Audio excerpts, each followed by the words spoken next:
안녕하세요. 만나서 너무나 반갑습니다. 이렇게 특별히 베델 비전 교회에서 선교 축제 기간 동안에 초청해 주시고 하나님의 은혜를 나눌 수 있는 귀한 특권이죠. 특권을 허락해 주셔서 너무 감사합니다. 사실 저는 불리한 시골 깡촌, 진짜 냄새나고 더러운 동네에서 이름이 없는 선교사입니다. 네, 선교의 주체는 우리 하나님이십니다. 예수님이십니다. 가장 높고 귀한 그 보좌를 내려놓으시고 낮고 천한 이 땅에 인간의 죄성을 가진 그 육체의 옷을 입었지만 죄가 없으신 그분이 나와 우리 모든 하나님의 사람들을 위해서 살을 찢으시고 모든 피를 흘리시고 물을 다 흘려서 우리를 구원하시기 위해 산 제물이 되셨습니다. 그분으로 인해 우리가 오늘 여기 모여서 예배하고 찬양하고 기뻐하고 감사하고 우리가 이 땅에서 사는 것이 전부가 아닌 이 땅은 잠깐 흘러가는 그냥 나그네 인생이고 진짜 우리의 본향 그날에 가기까지 우리의 하나님이 여러분 사랑합니다. 지켜주실 것입니다. 함께 하십니다. 아멘. 전 믿는 가정에서 태어났습니다. 종갓집. 그래서 자녀가 없는 집. 자녀 믿으면, 예수님 믿으면 자녀 난다고 해서 저희 엄마가 예수님을 믿기 시작했다고 합니다. 그래서 실제로 예수님 믿고 저희는 1남 4녀. 제가 넷째 딸, 그리고 제 이름은 김신자. 다음에 낳을 자녀는 아들일 줄로 메시아메다 해갖고 믿을 신자 아들 자자입니다. 그래서 제가 김신자입니다. 우리 하나님 너무 좋으신 분입니다. 그분을 아바지로 부를 수 있다는 건 엄청난 특권입니다. 전 예수님 믿는 가정에서 태어났지만 늘 저에게 중고등학교 때 늘 숙제가 있었습니다. 그거는 하나님 말씀이 다 믿어지지 않는 거였어요. 나는 왜 이렇게 말씀이 안 믿어지는 거지? 하나님 천지를 창조하셨다는데 그 말씀으로 창조했다는데 그게 실제일까? 이거 엄청난 거 나는 왜 안 믿어지는 거지? 예수님 날 위해 십자가에 못 박혀 죽어주셨다는데 왜 나는 안 믿어지는 거야? 로마서 10장 9절 말씀에 보면 네가 만일 내 입으로 예수를 주로 시인하며 또 하나님께서 그를 죽은 자 가운데서 살리신 것을 내 마음에 믿으면 구원을 얻으리라. 사람이 마음으로 믿어 의에 이르고 입으로 시인하여 구원에 이르느니라. 입으로 예수님을 주로 시인하고 또 하나님께서 죽은 자 가운데서 살리신 것을 네 마음에 믿으면 구원을 받는다고. 그래서 제가 그거 연습 많이 했거든요. 근데 신기하게 너무 안 믿어지는 거예요. 그래서 사실 저는 말씀이 안 믿어져서 그게 사실 저한테 늘 우울한 마음이 있었어요. 나는 하나님 자녀 아닌가? 왜 나는 말씀이 안 믿어지는 거야? 그런데 사람들을 믿어요? 이렇게 하면 네 믿어요 이렇게. 그래서 너 속여서 너 거짓말쟁이네. 이거 늘 이런 마음을 내 정죄감을 가지고서 살았습니다. 저희는 아빠가 제가 중학교 3학년 때 고혈압으로 돌아가시고 엄마가 생계를 유지하셨습니다. 제가 고등학교 3학년을 졸업할 즈음에 저희 어머니는 복음 전도자로 부름을 받았습니다. 너 나가서 복음을 전해. 때를 얻든지 못 얻든지 복음을 전해. 그 말씀을 받고 그때 당시 저희 어머니는 직장 생활을 하셨는데 순종할 수가 없었습니다. 왜냐하면 어린 자녀, 제가 20살 그리고 19살, 우리 남동생이 16살이었기 때문에 그거를 순종할 수가 없었습니다. 그래서 저희 어머니가 그럼 우리 자녀 교육들은 어떻게 해요? 너는 때를 얻든지 못 얻든지 복음을 전파해. 너 엘리야를 보지 못하느냐? 가뭄이 들었을 때 시내, 우리 엄마 갱변이라고 그래요. 갱변에서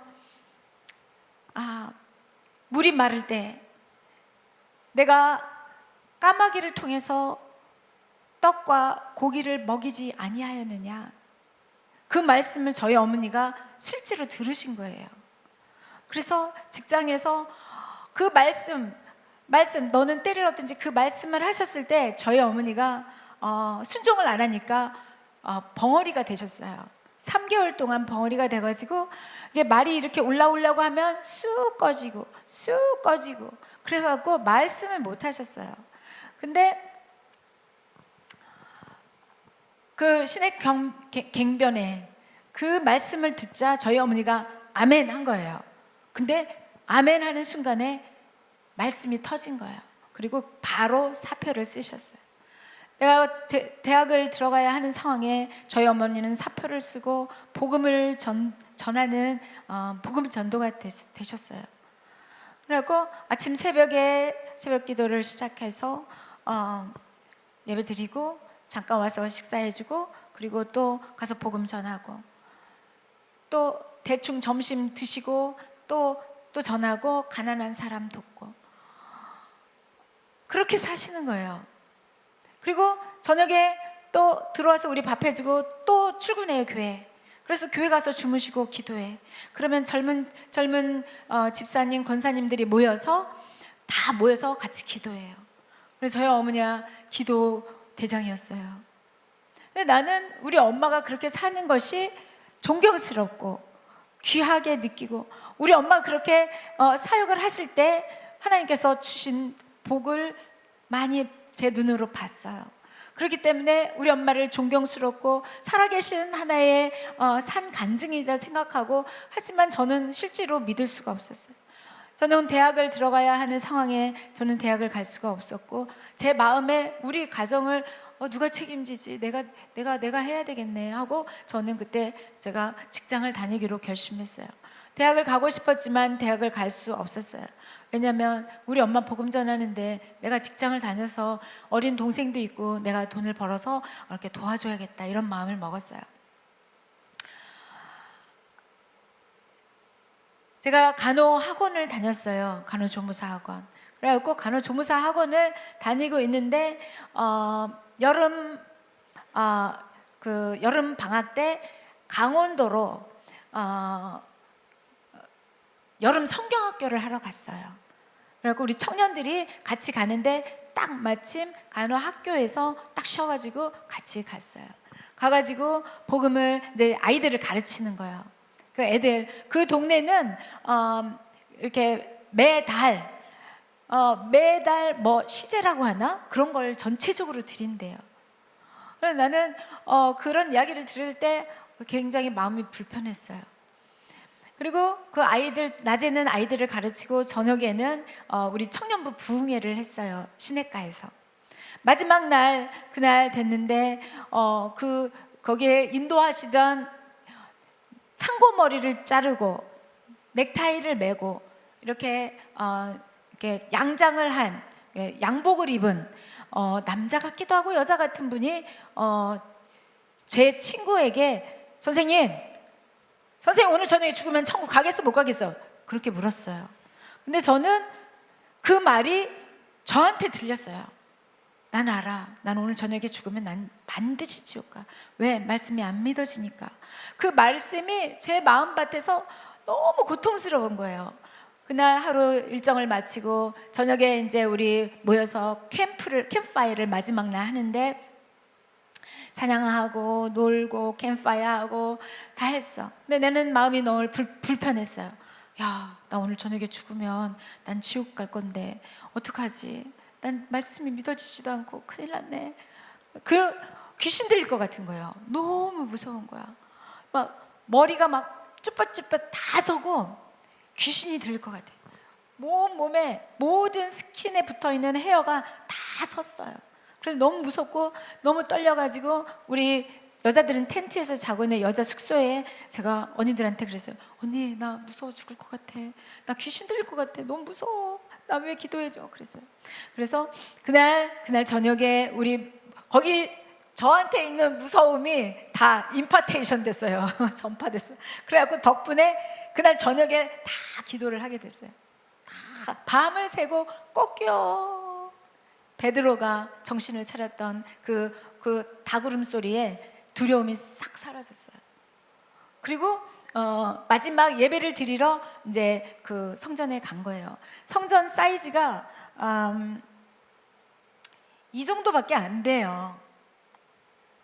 애들은 무릎을 다 꿇고 그리고서 막 콩나물 시루처럼 아이들이 다 모아져 있었어요. 꾸질꾸질한 모습으로. 그러나 막 웃고 그래요. 근데 그 여자 전도사님이셨더라고요.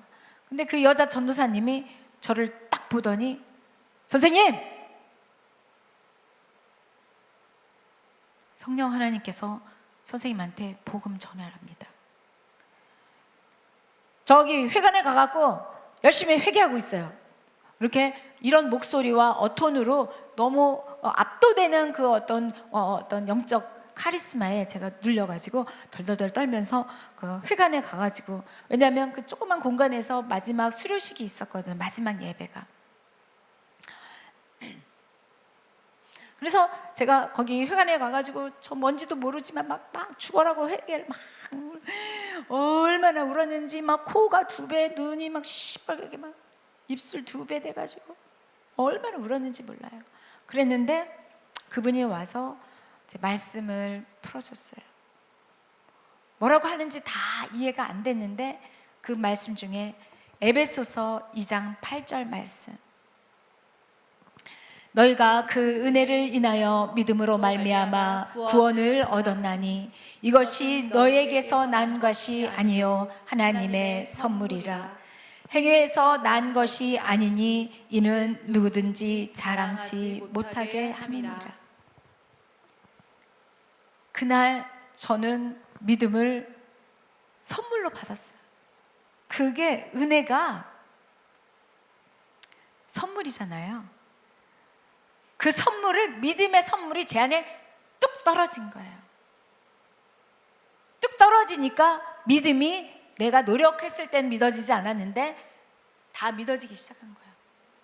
우와, 신기하네.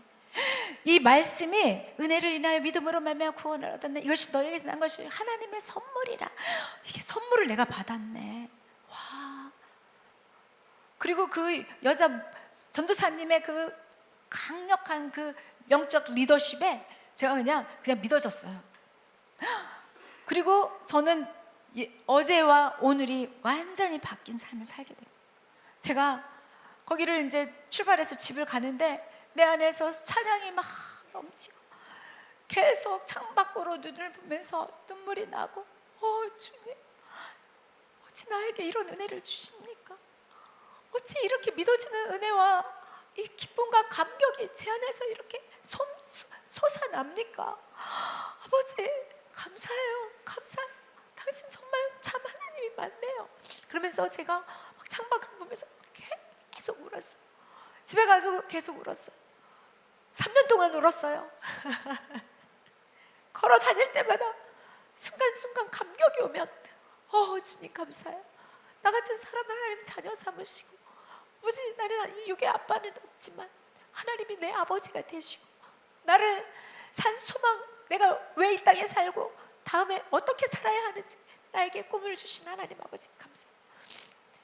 나의 가정 형편을 보면 나는 대학도 갈 수 없고 꿈도 없고 소망도 없고 내가 뭔가 할 수 있는 게 아무것도 없었지만 주님, 나의 주님이 되시고 나의 아버지가 되시니 얼마나 감사한지 몰라요. 정말 그 시유로 저는 성경을 보기 시작했어요. 시간이 날 때마다 기독 서적을 탐닉하고 하나님이 뭘 알지 못하지만 난 대학을 못 가는 대신에 나는 내가 셀프 스터디한다. 나는 내가 혼자 공부해. 주님이 가르쳐 주신 대로. 그러면 하나님 막 지혜를 줘요. 구원이란 뭐야? 고린도 전후서, 뭐 에베소서, 뭐야 이게? 그러면 막 지혜를 줘. 가르치는 지혜가 뭐야? 그리고 뭐 스트라티지는 뭐야? 그러면 제가 병원이 이제 종로였는데 종로 서적이 바로 옆에 있었어요. 그래서 종로 서적에 가가지고 내가 주일날 아이들을 가르치다가 막 생각이 나는 거 있으면 다 적어요. 그리고 바로 점심 시간이 되면 거기로 가갖고 일주일치 분량의 책을 사다가 막 보는 거예요. 그러면서 보면서 나는 비록 이 세상에서는 나는 지금 대학은 못 갔지만 시간이 나는 대로 나는 아버지 말씀을 나는 공부한다. 그리고 그렇게 감사했어요. 그렇게 감사하게 지내고 있는데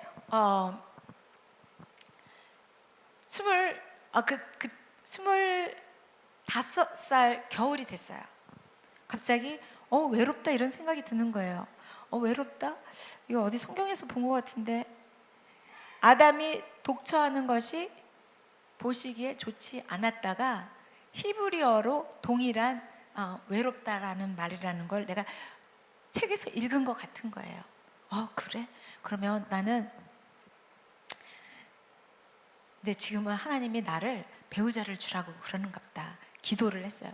아침에 새벽에 직장 가기 전에 새벽 기도 가고 저녁에 오기 전에 교회 들려서 기도하고 아무도 모르게 배우자를 위해서 40일 작정 기도를 했어요. 제가 예수님을 영접할 때 그 여자 전도사님이 저한테 그랬어요.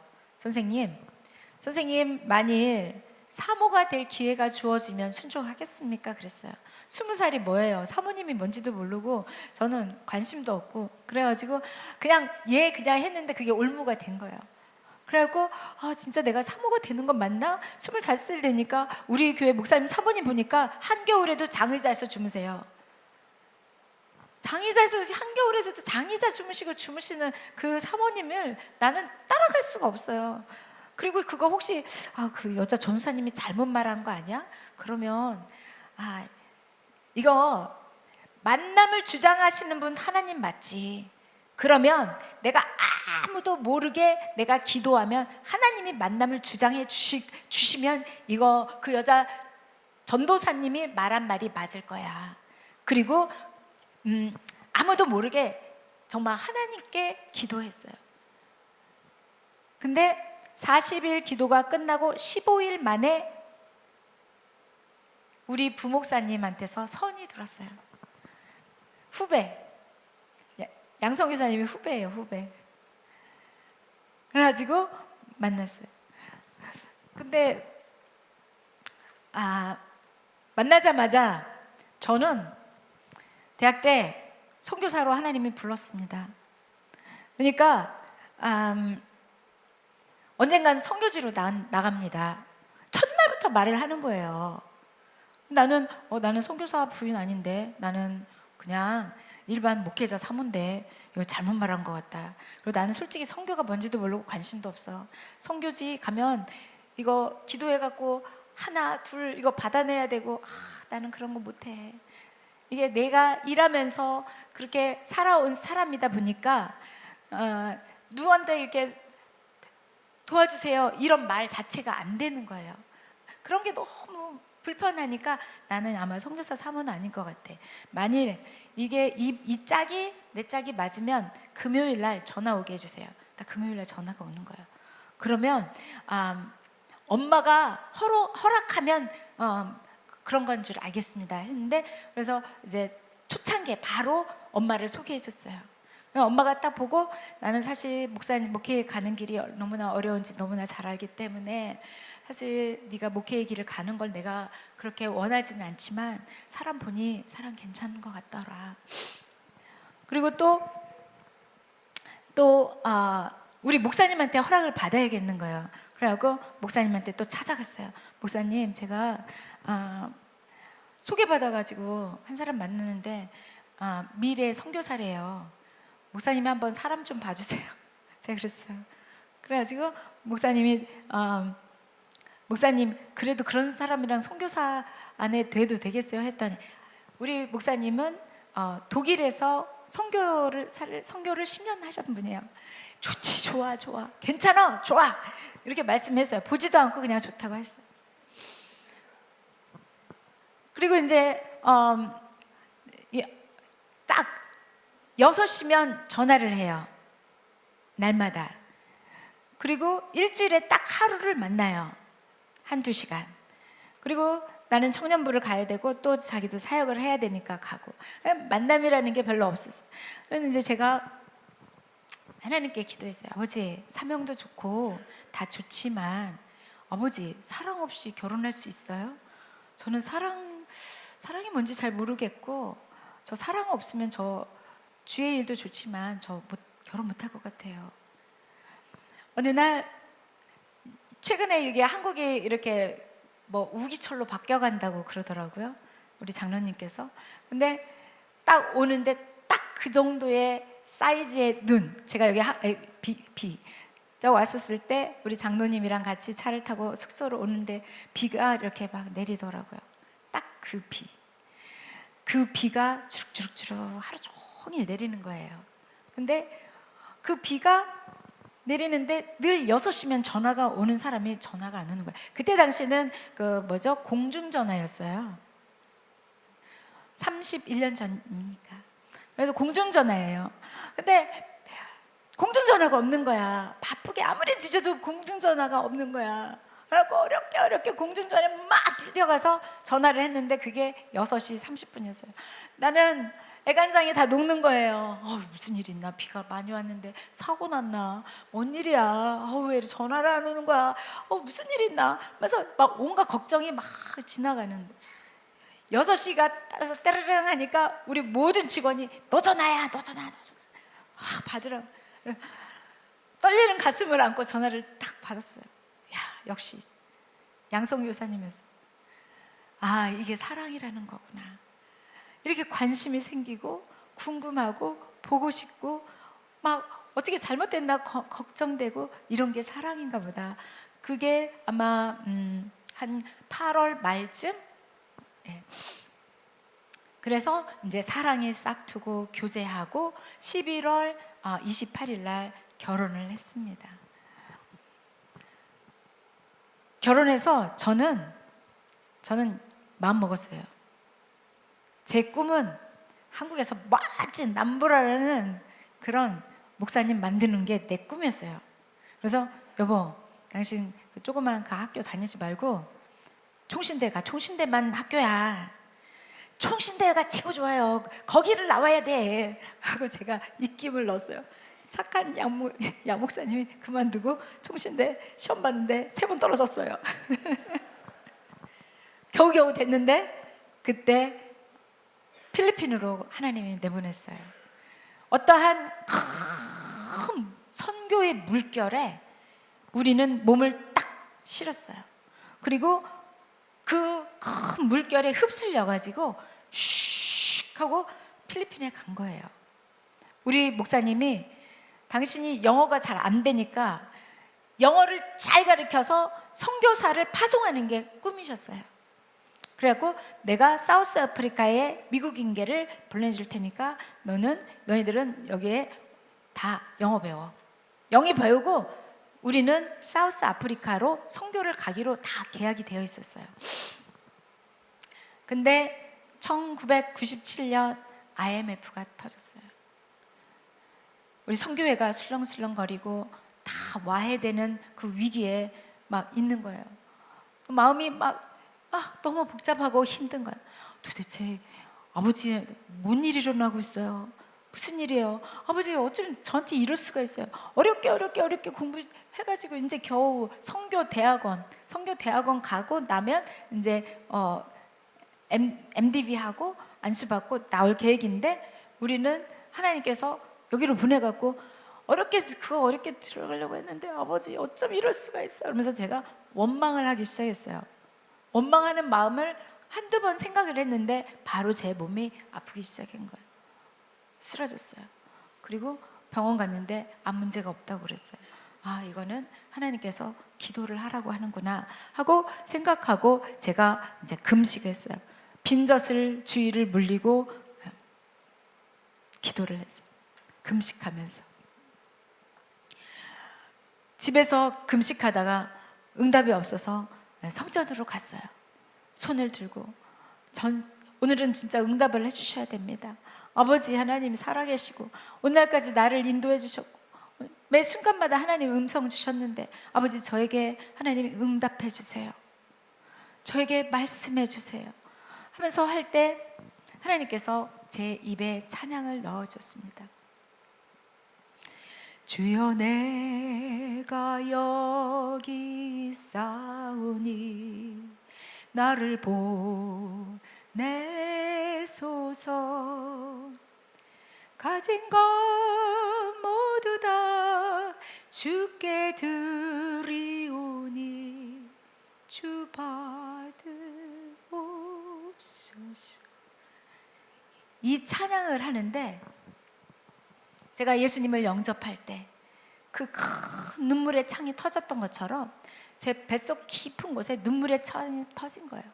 눈물이 막 퍽퍽 쏟아지는데 내 생각하는 거예요. 울면서 이상하다. 나는 안 슬퍼. 어떻게 살아내야 될까? 나는 연구를 하고 있는데 나는 왜 눈물을 흘리는 거지? 근데 이거 성경 어디에 붙어 있는데 선교사로 부르는 찬양 같아. 울면서 제가 이렇게 생각하는 거예요. 그런데 성경 이거 어디에 붙어 있지? 그랬는데 제 뱃속 어딘가에서 이사야서 이렇게 말씀하셨어요. 크고 어미하고 근엄하고 정말 절제된 그 우렁찬 그 말씀에 제가 깜짝 놀랐어요. 우와, 이게 뭐야? 그래가지고 눈물이 그냥 갑자기 쑥 들어가 버리고 이게 뭐지? 그래서 막 찾았어요. 찾았는데 이사야 6장 8절이에요. 우리 같이 한번 읽어보겠습니다. 6장 8절. 내가 또 주의 음성을 들은즉 이르시되 내가 누구를 보내며 누가 우리를 위하여 갈꼬 하시니 그때 내가 가로되 내가 여기 있나이다 나를 보내소서 하였더니. 아멘. 그 말씀이 그냥 살아서 제 가슴으로 들어왔어요. 그때 당시에 97년도는 이게 모기하고 파리 엄청 많았어요. 전기, 물 일주일에 5번 끊겨. 하루 종일 안 나와. 양주위 전맥이면 신냄새 펄펄 나. 여기에 막 파리가 알 엄청 까고 그랬어요. 맨날 노이로제 걸리고 막 그 다른 문화에 적응할 수가 없었어요. 근데 그 말씀 누가 우리를 위하여 내 백성에게 갈고 주여 내가 여기 있나이다 나를 보내소서. 이 말씀이 저한테 레마로 오면서 제가 그 모든 그 부적응했던 그 환경들, 그때 당시에 전화 한번 날라면 6년 걸렸어요. 전화 이게 뭐죠? 가정집 전화 6년 걸렸어요. 근데 그 모든 환경들이 다 이해가 되고 문제가 더 이상 문제가 되지 않았어요. 그리고 저는 사실 20살 때도 공부를 하고 싶었는데 공부를 하지 못한 게 제 한이었는데 이상하게 하나님이 저를 쓰실 것 같은데 저는 공부하고 싶은 마음이 막 들었어요. 그래서 여보 나 공부가 하고 싶어요. 근데 우리 애기들 너무 어린데 어떡하지? 공부해 하면 되잖아. 그냥 그렇게 말만 해줬는데 제가 무슨 베일에 어두운 베일 뭔가 이렇게 나를 못하도록 막고 있었던 어떠한 것이 싹 벗겨지면서 막 기쁨이 넘치고 그게 가능하게 됐어요. 영어 선생님이 숙제 내주면 숙제만 들려요. 하나도 안 들려요. 근데 그 공부들을 하게 됐어요.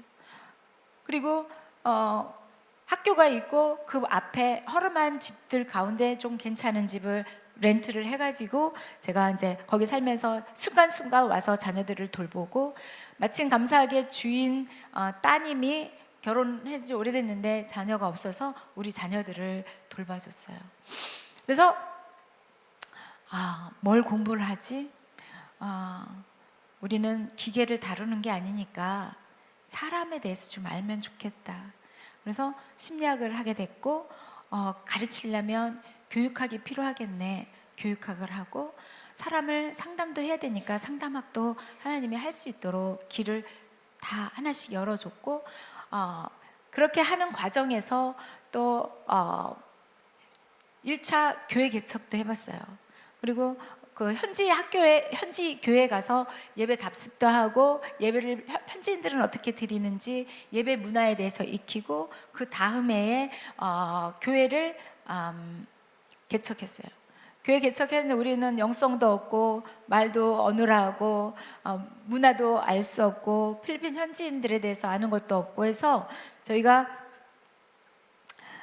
나이 좀 드신 여자 목사님을 이렇게 모셔와서 했는데, 그 여자 목사님이 한 1년쯤 되니까 우리 나가라고 했어요. 우리끼리 한다고. 그래갖고 쫓겨났어요. 실패한 거라고 생각했어요. 근데 거기에 교회 렌탈 피도 내달라고 했어요. 그래 또 내줬어요. 길거리에서 예배를 시작했어요. 어디 가장 사람이 많은 곳일까? 가장 사람이 많은 곳에 가서 우리가 교회를 하면 좋겠다. 그래서 찾은 동네가 바로 지금 있는 새생명 성교교회예요. 예배를 드리고 있으니까 거기에 사람들이 자기 집에 와서 예배를 드리라고 해서 집에서 가고 또 다른 집으로 이사하는 과정에 한국을 들어오게 됐어요. 그런데 이제 한국에 들어오니까 막 이렇게 선교 헌금 주잖아요. 5만 원, 뭐 만 원, 뭐 10만 원, 뭐 이런 돈들을 저희 넣어줬어요. 그때만 해도 선교가 뭔지 잘 모르고 그냥 선교사 하면 굉장히 인식이 좋았어요.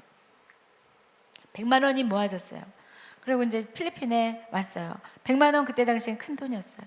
그래가지고 100만 원 가지고 이제 왔는데, 새벽에 기도를 하면 그 성전단에 재단에 올려라 이런 마음을 계속 주시는 거예요.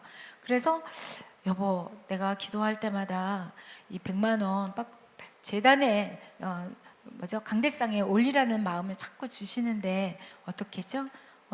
올려. 그래서 그래요, 알았어요. 올렸어요. 근데 그거 올리고 얼마 있다가 100만 원어치 땅이 나왔어요. 100만 원어치 땅이면 여기 4개 의자, 5개 의자에서 한 저쪽에 가운데 조금 넘어서 이제 까만 옷 입고 핑크색 입은 그분 그 정도 거리밖에 안 됐어요. 너무 기뻤어요. 너무 감사했어요. 그래서 이제 엄마한테 전화했어요. 엄마, 우리 교회 개척했어요. 교회 땅 샀어요. 그랬더니 그래? 한번 가보자 해갖고 저희 엄마가 오셨어요. 그리고 나는 칭찬받을 줄 알았는데 혼났어요. 야, 하나님 아버지 부자인데 너 이렇게 믿음이 적어? 입을 넓게 열어. 하나님 아버지의 부자야. 그렇게 말씀해 주셨어요. 그래가지고서 네가 입을 열면 주변에서 땅을 판다고 할 거야. 교회가 지어진 다음에 부시고 크게 넓히기는 어렵지만 지금은 하기가 쉬우니 입을 열어서 기도를 해. 그렇게 말씀을 해주셨어요. 그래서 제가 기도했어요. 나는 그때 엄마가 내가 1,000만 원 헌금해 줄게 그랬어요. 근데 엄마가 있는 돈은 엄마가 은근히 부자였다는 걸 저는 그때 처음 알았어요. 근데 그 1,000만 원이 안 오는 거예요. 나는 사실 하나님을 믿은 게 아니라 엄마 돈 1,000만 원을 믿고 기도를 했는데 주변에서 막 강매당했어요. 왜냐하면 톤도 지역, 스모키 마운틴이라고 하는 톤도 지역이면 세계에서 정말 가난한 지역이에요. 그래서 정부가 그 사람들, 골칫거리는 사람들을 여기다 땅을 주고 이주를 한 이주민들이에요. 그래서 등기가 없고 그 권리만 있는 땅이에요. 그래서 쌌어요. 그리고 실제로 그 사람들은 살지도 않고 있는 경우가 많았어요. 그래갖고 우리는 강매를 당해서 그거를 구입을 했어요. 그리고 그걸 구입하고 우리는 이제 교회를 져야겠는데 엄마 돈 안 오는 거예요. 갑자기 양 목사님 교회에 미국에 있는 사람이 리타이어 해가지고 직장 그만두고 나온 돈을 우리한테 헌금을 한 거예요. 그래갖고 그걸로 이제 기초를 하고 기둥을 받고 이제 지붕을 씌웠어요. 돈이 다 떨어졌어요. 돈이 없어. 그래서 이제 못 하고 있어. 근데 이제 양주성이가 거기가 쓰레기장이니까 그 피부가 하얀 반점이 생기기 시작하는 거예요. 어떤 목사님이 이거 양주성 저 주성이 문둥병 걸린 것 같다고 그렇게 말해요. 겁이 덜컥 나가고 막 또 하나님한테 기도했어요. 왜냐하면 교회를 짓고 다 에너지가 소진돼가지고 돈도 없고 하니까 마음도 드라이 됐는데 아들이 문제가 생긴다고 하니까 막 또 기도하게 됐는데 그때 이제 엄마가 말씀하신 금액이 와가지고 교회를 다 짓게 됐어요. 저는 교회를 지으면서 제가 깨달은 게 있어요. 하나님이 하시는구나. 내가 하는 거 아니구나. 아버지가 직접 하시는구나. 믿음으로 지어지는구나. 기도로 지어지는구나. 헌신으로 지어지는구나. 작은 것으로 시작하는구나. 그래서 그거 배웠어요. 그리고 이제 교회에서 청소년들이 많았어요. 청소년들이 이렇게 우통 벗고 길거리에 퍼척 주저앉아서 그냥 꿈 없이 힘 없이 그렇게 시간 죽이고 있는 젊은이들을 보면 제 안에서 옛날 내 모습을 보는 것 같아서 너무 마음이 아팠어요. 그리고 그 아이들이 모아져서 이제 우리가 안티케라고 하는 배를 타고 가면 한 18시간 가는 곳에 있어요.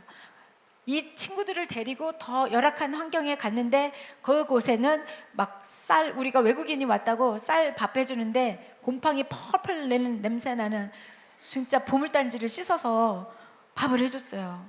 야, 못 먹겠지만 주님 사랑하는 저 섬김을 주님이여 무시할 수가 없어 먹습니다. 건강 책임져 주세요 하고서 막 먹었어요. 그리고 그 열악한 환경을 갔다 오니까 우리 여기 있는 주변에 있는 이 자녀들이 이제 고무되기 시작했어요. 그래갖고 그 아이들이 으쌰으쌰 하면서 교회에 많이 오고 헌신이 이제 시작되는 과정에 있었을 때 그때 한국에서 선교팀이 또 왔어요. 그래가지고 그 선교팀이 목사님이 사모님 앞으로 나오세요. 그러면서 예언을 해줬어요. 사모님, 하나님께서 사모님에게 이름을 사라라고 하십니다. 열국의 어머니라고 합니다. 그리고 하나님께서 사모님이 많은 젊은 아이들을 가르치는 것을 보게 해 주셨습니다. 근데 그거는 저한테 합당했어요. 왜냐하면 내 마음 가운데 늘 애통함이 있어요. 내가 젊을 때 젊은 나이에 꿈도 없고 소망도 없고 나도 그랬는데 여기에 있는 아이들을 보면 그게 동일시돼 갖고 내 마음이 애통한데 하나님 마음은 얼마나 아프실까. 그게 마음에 대해서 제가 그거를 비전을 잡았어요. 그리고 있을 때 바로 행동파 양 목사님이 신학교 하자 이렇게 된 거예요. 그래서 교회에 이제 2층 사무실에 이제 한다고 하는 친구들을 모였더니 한 10명 좀 넘게 아이들이 모여왔어요. 그리고 이제 교회가 신학교가 시작된 거예요. 근데 또 선교팀이 왔어요. 저희 중매해 준 목사님이 오셨는데 요즘 기도 제목 있어? 그래요. 네. 왜냐하면 교회에서 예배를 드리고 있는데 바로 앞집에서 맨날 싸우는 거예요. 그래가지고 아기가 막 자지러지게 웃는데 너무 겁이 나가지고 아기가 무슨 일 있나 하고 예배 드리다 말고 한번 가서 봤더니 이 부부가 칼 갖고 싸우는 거예요. 그러면 부인도 막 소리 지르고 이 애기도 소리 지르고 울고 난리가 나는 거야. 집중해서 예배를 드릴 수가 없어가지고 그 얘기를 했더니 아유, 저 땅 사버려. 내가 돈 좀 보내줄게. 300만 원 보내준 거야. 교회는 100만 원으로 시작하고 신학교 교회 건물 시작하는 삽 뜨는 거 300만 원으로 했어요. 그게 지금 아가페 신학교가 됐습니다.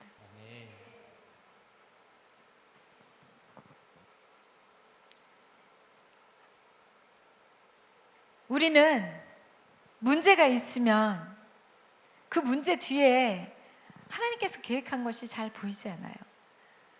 보이지 않기 때문에 좌절하고, 나는 20살 때 난 대학을 못 가서 정말 애통하고 나는 공부를 좀 하고 싶은데 잘하는 게 하나도 없거든요. 제가 아무것도 잘하는 게 없고 공부를 하면 조금은 할 수 있을 것 같은데 그것마저도 저는 없으니까 너무 마음이 괴로웠는데, 그럼에도 불구하고 그게 하나님이 쓰시려고 했었던 하나의 어떤 통로였더라고요. 예레미야 29장 11절 너희를 향한 나의 생각은 내가 안하니 평안이요 재앙이 아니니라. 너희에게 미래와 희망을 주는 것이니라. 너희가 내게 부르짖으며 내게 와서 기도하면 내가 너희들의 기도를 들을 것이요 너희가 온 마음으로 나를 구하면 찾을 것이요 나를 만나리라. 아멘. 좌절된 그 순간 나는 아무것도 할 수 없을 것 같고 잘하는 게 하나도 없고 소외되고 왕따되고 내가 할 만큼 우리 부모님 밀어줄 수도 없는 그 상황에 진짜 우리의 친아빠가 되신 하나님 아버지가 다 보고 계시더라고요. 진짜 어떻게 공부했는지 몰라요. 밤새고 공부했던 것 같아요. 숙제 어사인먼트 하면 숙제가 뭔지 하나도 안 들려요. 그런데 그 공부를 해나게 하신 건 하나님께서 신학교에서 쓰실 계획이 있으셨던 것 같아요. 만일 내가 한국에서 정말 많은 부유한 가정에서 했었다, 한국말로 공부했다, 영어로 공부 아마 못했을 것 같아요.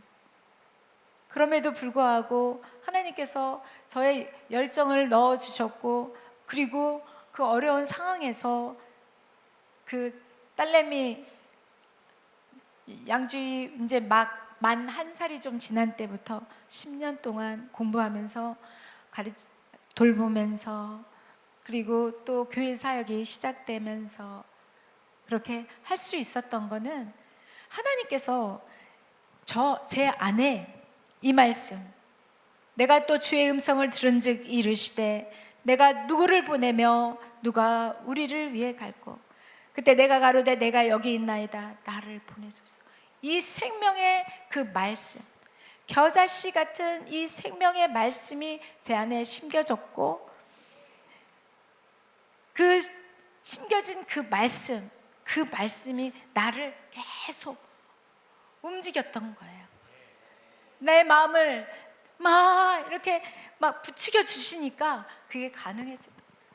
만약 인간의 생각과 인간의 계획이었다면 아마 지금은 하라 못할 것 같아. 지금은 불가능할 것 같아. 이제 기록도 빠지고.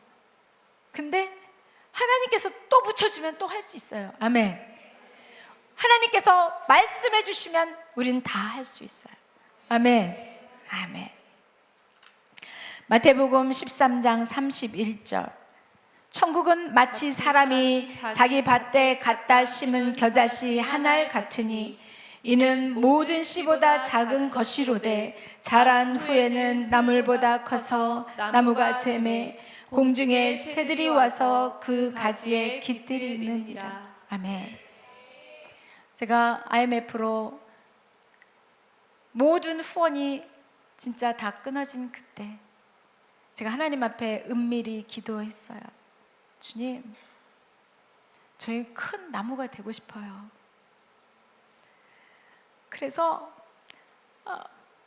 정말 오갈 데 없는 그런 자녀들, 힘든 그들의 심령을 품어주고 쉬고 할 수 있는 그런 하나님의 사람 되고 싶어요. 제가 그렇게 그때 그 당시에 그렇게 기도를 했어요. 근데 되돌아보니까 주님이 다 하셨더라고요. 그냥 은밀히 그냥 혼자 중얼거리시면서 아마 그 기도도 주님께서 하게 하신 것 같아요. 했는데 되돌아보니 그렇게 다 아버지께서 하셨어요. 신학교를 통해서 맨 처음에 미얀마 학생들이 왔어요. 방글라데시 학생들이 왔어요. 카자흐스탄, 나이지리아, 필리핀 사람들이 와서 훈련을 받았고 그들이 자기 나라 본국으로 돌아가서 교회 사역도 하고 또 신학교 사역도 하고 고아원 사역도 하고 또 각각 다른 사역들을 하는 걸 봤어요. 하나님께서 저에게 열국의 어미라고 말씀했는데 필리핀 사람 한 나라만 한 게 아니라 하나님께서 다 보내셨고 그것들을 하게 하셨어요.